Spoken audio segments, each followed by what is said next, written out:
Hi hello Ram Ram मंडळी, कसे आहे तुम्ही? तर आली होती बा दुधाचं पॅकेट घ्यायसाठी बाहेर. तर म्हटलं आलीच आहे तर 4-5 डब्बे घेऊन घेतो सोबत. मग घेतले बा 3-4 डब्बे. ते बी इथं लई पाहून घ्यायला लागते, नाही तर त्याच्यात व्हेजिटेबल ऑइल न हे न तेच राहते बापा ह्या सगळ्या सामानामध्ये. मग बा निघाली घरी वापस जायसाठी. तर मग म्हटलं तुम्हाला या मागचा रस्ता दाखवून देतो म्हटलं माझ्या सोसायटीचा.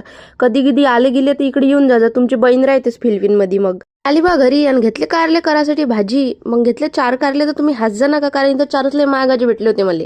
मग काटले बा तेले कच्च कच्च कापले चांगले आणि मग की नाही तुम्हाला सांगतो आता भाजी कशी करायची. तर बिलकुल अजिबात तुमची कारल्याची भाजी कडू होणार नाही. कापून एका भांड्यात ठेवून द्यायचे ते आणि मग त्याच्यात टाकायचं खूप सारं मीठ आणि मीठ टाकून त्याला 10-15 मिनिटासाठी तिकडे साईडला ठेवून द्यायचं. मग इकडे गरम पाणी व्हायसाठी ठेवून द्यायचं थोडंसं.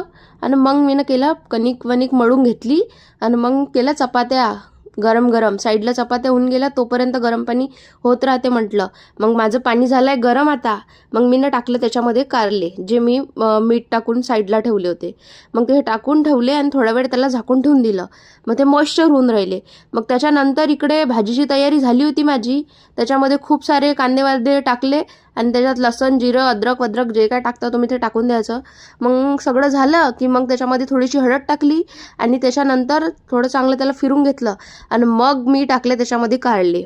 मग टाकले चांगले त्याला चांगले होऊ दिलं थोडा वेळ झाल्यानंतर मग मी त्याच्यामध्ये तिखट मीठ टाकलं आणि मग थोडा वेळ त्याला चांगलं शिजू दिलं.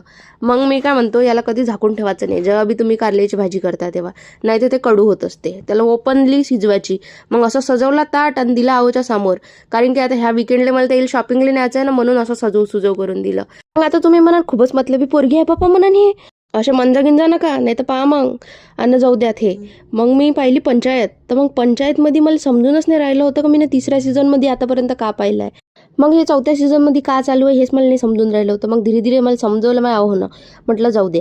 मग आता मी काय म्हणताय तुम्ही कारल्याची भाजी करून पाहिजे आणि मला कमेंटमध्ये सांगा कशी झाली ते. चला मग भेटू उद्या.